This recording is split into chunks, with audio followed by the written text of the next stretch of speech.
ഒരു പ്രസവമൊക്കെ കഴിഞ്ഞിട്ടുണ്ടെങ്കിലേ ഭയങ്കര കമ്പാരിസണാണ്. അതായത് ഒന്നല്ല, രണ്ടല്ല, മൂന്നല്ല, 4 മക്കളുണ്ടായാൽ പോലും ഈ കുഞ്ഞുങ്ങൾക്കെല്ലാം, അതായത് പൊതുവെ ഈ ഹസ്ബൻഡിൻ്റെ വീട്ടിൽ നിന്നായിരിക്കും ഇങ്ങനെയുള്ള കമ്പാരിസൺസ് വരുന്നത്.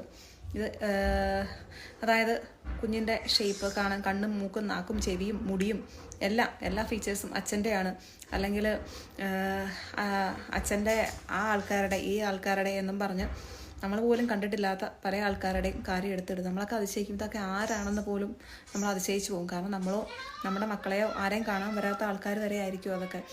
എന്താ അല്ലേ, നമുക്ക് ശരിക്കും ഒരു റോളും ഇല്ലാത്ത പോലെ ആയിപ്പോവും അവസാനം. എന്താ നടക്കുന്നതെന്ന് പോലും മനസ്സിലാവത്തില്ല.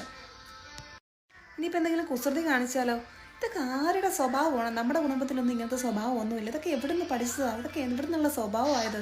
അങ്ങനെ ഒരു പറച്ചിലും ഉണ്ടാവാറുണ്ടല്ലേ. പിന്നെ അച്ഛൻ്റെ, മുത്തശ്ശൻ്റെ, ചേട്ടൻ്റെ, അവരുടെ ഇവരുടെ എവിടെയൊക്കെയോ ഉള്ള ആൾക്കാരുടെയൊക്കെ സ്വഭാവവും ഷേപ്പും ഉണ്ടെന്നൊക്കെ പറയുമ്പോൾ ഈ അമ്മയുടെ ഒരു ഷേപ്പും വരാനുള്ള ചാൻസ് ഇല്ലേ? അല്ലെങ്കിൽ 10 മാസം ചുമന്ന് പ്രസവിച്ച ഈ അമ്മയ്ക്ക് എന്താ റോളെന്നുള്ളത് അപ്പോൾ ഇങ്ങനെ ഇരുന്ന് ആലോചിക്കും.